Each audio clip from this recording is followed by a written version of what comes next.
Nama saya Yohana Maria Rukmaningrum, bisa dipanggil Rukma. Saya owner dari Cotton Kingdom.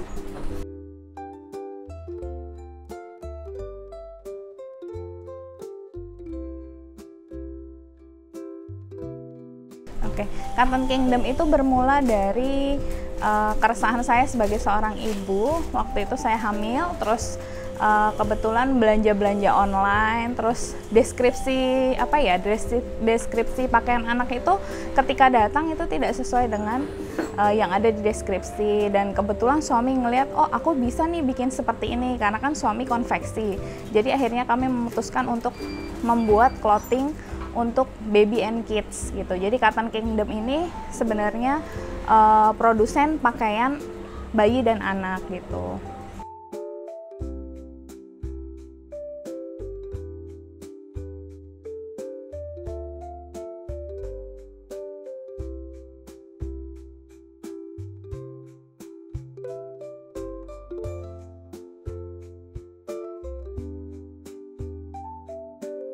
Kalau kelebihannya karena kita pendekatannya dari experience ya, jadi kita pengennya punya customer experience dari segi bahan. Jadi ketika mereka membeli dengan harga segitu, itu mereka dapat yang sepadan. Jadi kualitas bahan, terus dari segi cuttingan juga kita fit di badan anak ya. Karena kalau misalkan kadang cuttingannya itu terlalu besar atau cuttingannya itu tidak pas, kan kadang risih anak. Dan penempatan untuk label juga kita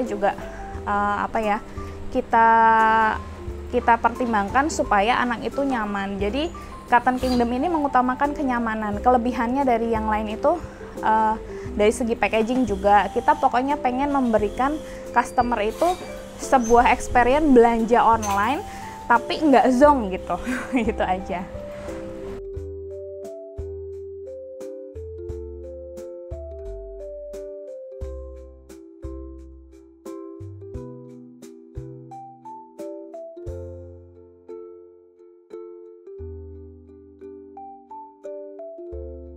Kalau offline sementara ini kita baru ada di Jogja, itu kita ada di Woofy Space Jogja, itu kita di Umbul Arjo, itu kita titip jual di sana.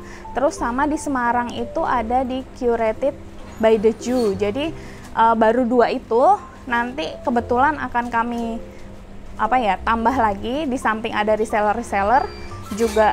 Kita juga akan pengennya ngebuka toko nih sebentar lagi gitu. Atau kalau mau main di workshop kami juga bisa kita layanin langsung seperti itu. Online sementara ini ada di Shopee dan TikTok saja sementara.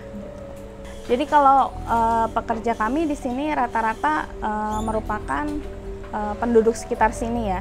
Jadi ada 1-2 yang dari agak jauh, tapi nggak jauh-jauh, tetap di Kabupaten Bantul, DIY gitu. Tapi untuk kekhususannya rata-rata satu kecamatan gitu. Bahkan banyaknya satu kelurahan sama kita gitu. Jadi saya itu waktu awal-awal tuh minat sama programnya Dinkop DIY yang Sibakul, karena di situ ada gratis ongkir, terus ada fasilitas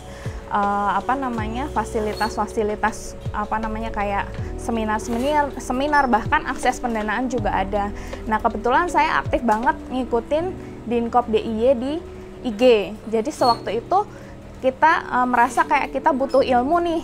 Akhirnya saya ikut join di inkubasi bisnis Dinkop DIY bersama IBISMA UII di situ, dan ternyata memang ilmunya tuh daging banget. Jadi dari yang awalnya kita jualan masih yang kayak babat alas gitu, terus akhirnya sama Dinkop diarahkan, sama IBISMA diarahkan, terus dapat insight yang bagus, sampai akhirnya kita mulai menata dari core bisnisnya gitu. Jadi awalnya dari situ. Akhirnya kalau ada acara-acara kita lihat gitu, kita langsung diikutkan, kan ada grupnya tuh Mas. Jadi kayak lebih enak aja gitu. Jadi kalau buat teman-teman kalau misalkan suka pada banyak tanya sama saya, gimana sih caranya dapat fasilitas ini, ini juga kita juga sedang fasilitasi SNI pakaian bayi, itu juga karena linknya Dinkop juga gitu. Kalau untuk penilaian kami kurang paham ya dari pihak Dinkopnya seperti apa.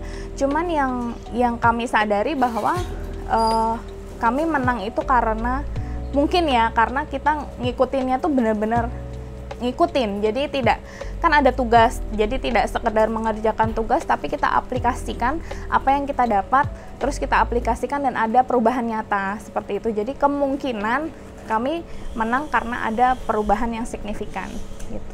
Sebetulnya karena kita itu karena kita itu baru, jadi kayak dari segi bisnis itu tuh kita kayak sebenarnya mulainya dari mana dulu sih? Kan ada orang yang bilang mulai aja dulu gitu. Nah, kita termasuk yang seperti itu. Kita mulai aja dulu karena mungkin basicnya sudah ada. Cuman di tengah-tengah jalan untuk pengembangan bisnis ini sedikit agak ada kendala. Nah, beruntungnya kemarin sempat dapat insight juga dari Dinkop DIY, dari IBISMA UII, sehingga kami tuh jadi tahu step by stepnya tuh harus seperti apa gitu. Nah, kalau sekarang kendalanya lebih ke lebih ke bingung untuk pengembangan produk, karena jujur aja dari 2021 awal sampai 2024 ini ya alhamdulillah perkembangannya itu sangat signifikan, sampai ke awalnya kita cuma satu ruangan, terus tiba-tiba sampai harus merambah seperti yang bisa dilihat saat ini. Kita harus mengorbankan separuh ruangan di rumah gitu untuk dijadikan tempat produksi. Itu juga salah satu kendala gitu. Jadi kayak tempatnya seadanya dulu seperti itu.